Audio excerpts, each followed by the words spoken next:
Certains d'entre nous ont un sixième sens pour tout ce qui est tendance. Les blogueurs font partie de cette race de gens qui savent partager et propager leurs trouvailles sur le web. Leur plus grand défi? Se développer un réseau d'abonnés en suscitant l'intérêt grâce à des sujets alléchants et inédits. Ruby a rencontré une blogueuse torontoise qui a maîtrisé l'art de se distinguer sur le web. Rencontre avec Winnie Bernard. Moi, je suis une Torontoise. Les Québécois disent pure laine, moi, je suis une Torontoise pure laine.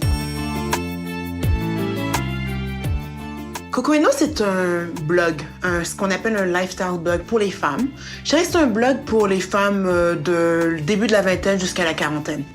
Je contribue au style Cocoino une fois par semaine sur des sujets qui touchent les femmes dans leur trentaine, des femmes de carrière comme moi.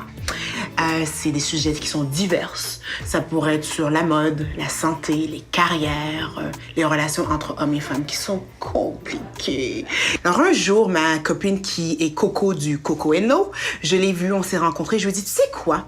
Je dis, moi, je pense que je pourrais contribuer à ton blog, puis je pourrais emmener un point de vue pour les femmes de mon âge, qui sont des femmes dans leur trentaine, et je crois que ça manque un peu dans ton blog. Alors, elle m'a dit, mais pourquoi pas, Winnie? Puis on a commencé comme ça. Moi, ce qui m'inspire dans mes blogs, c'est vraiment ma vie de tous les jours. C'est les relations entre les hommes et les femmes qu'on se comprend, qui sont extrêmement compliquées, que je vis moi-même.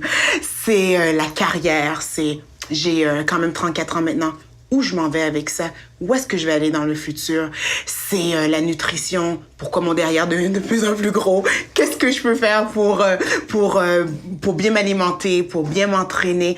Alors, c'est vraiment des choses qui se passent dans ma vie de tous les jours et aussi dans la vie de mon environnement, des autres femmes comme moi, les femmes de carrière dans leur trentaine. J'ai cette liberté d'aborder le sujet qui m'intéresse et puis j'en parle avec mon éditrice qui me dit oui ou non, ou peut-être qu'on pourrait prendre ce point de vue ou cet angle. Alors, c'est la créativité qu'on retrouve pas souvent.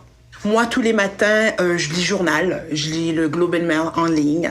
Je suis sur Twitter, sur Facebook. Je regarde les sujets qui sont tendances pour la journée. Je suis aussi abonnée à plusieurs personnes qui sont ou bien des blogueurs, ou qu'est-ce qu'on appelle des gens qui sont des trendsetters. Alors, je vais savoir ce qui se passe dans le monde et qui se passe aussi dans notre ville ici, à Toronto.